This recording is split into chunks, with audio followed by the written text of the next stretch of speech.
Hi friends, இன்றைக்கி வெள்ளரிக்காய் மோர்க்கூட்டு பண்ண போகிறேன். அதுக்கு தேவையான பொருட்கள்: வெள்ளரிக்காயை தோல் சீவி பொடி பொடியாக அரிஞ்சு வச்சுக்கணும். அரைப்பதற்கு தேங்காய், ஜீரகம், ஒரு சின்ன பச்சை மிளகா, 3 நைஸ் பேஸ்ட்டாக அரைக்கணும். வேக வச்ச வெள்ளரிக்காயோடு அரைச்ச விழுதை சேர்த்து உப்பு போட்டு ஒரு கொதி வந்த உடனே தயிரையும் ஊற்றி உடனே இறக்கிடணும். ரொம்ப நேரம் தயிர் போட்டு கொதிக்க விடக்கூடாது. வெள்ளரிக்காயை வேக வச்சு கொண்டு வந்துட்டேன். இப்போ அரைச்ச விழுதை அதில் சேர்க்க போகிறேன்.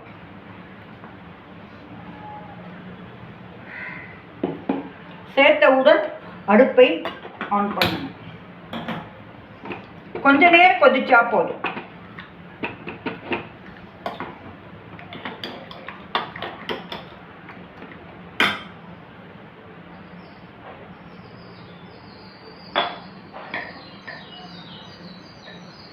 தேவையான உப்பு,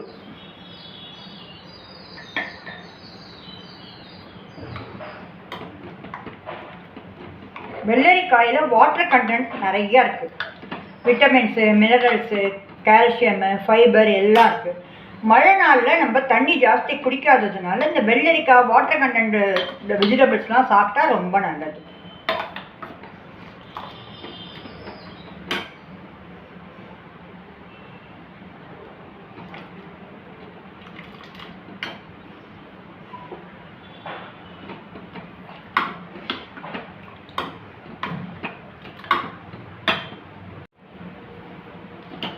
தேங்காய், ஜீரகம், பச்சை மிளகா அரைச்சி ஊற்றினது நல்லா கொதிச்சுடுத்து.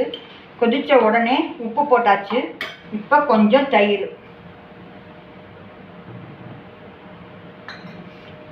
கொதித்த உடனே துளியோண்டு அரிசி மாவு தண்ணியில் காய்ச்சி வச்சுருக்கேன்.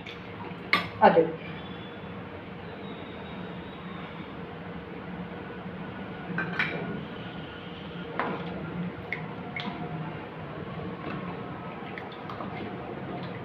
ஒரு கொதி வந்த உடனே இறக்கிட்டு தாளிக்கணும்.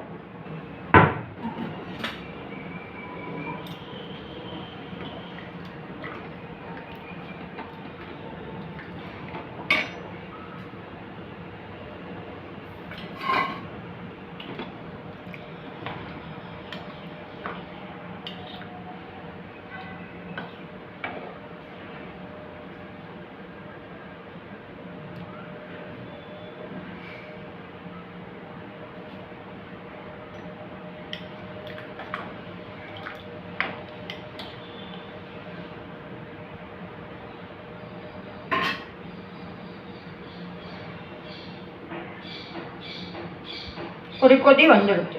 இறக்கிட்டு தாளிச்சு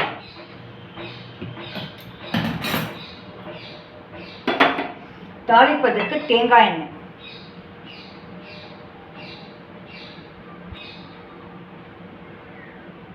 குளிர்னால தேங்காய் எண்ணெய் யூஸ் பண்ணுறது நல்லது. தேங்காய் எண்ணெய் ஹீட்டு. வெய்ய நாளில் நல்லெண்ணெய் யூஸ் பண்ணுறது ரொம்ப நல்லது. நல்லெண்ணெய் குளிர்ச்சி.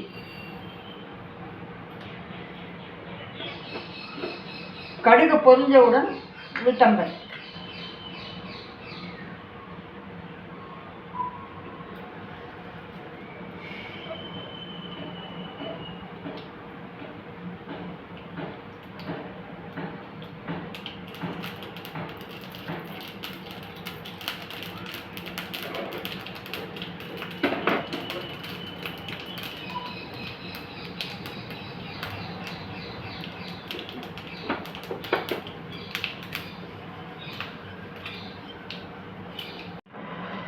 வெள்ளரிக்காய் மோர்க்கூட்டு ரெடி. நீங்கள் செஞ்சு பார்த்துட்டு கமெண்ட் பண்ணுங்கள். Thank you friends.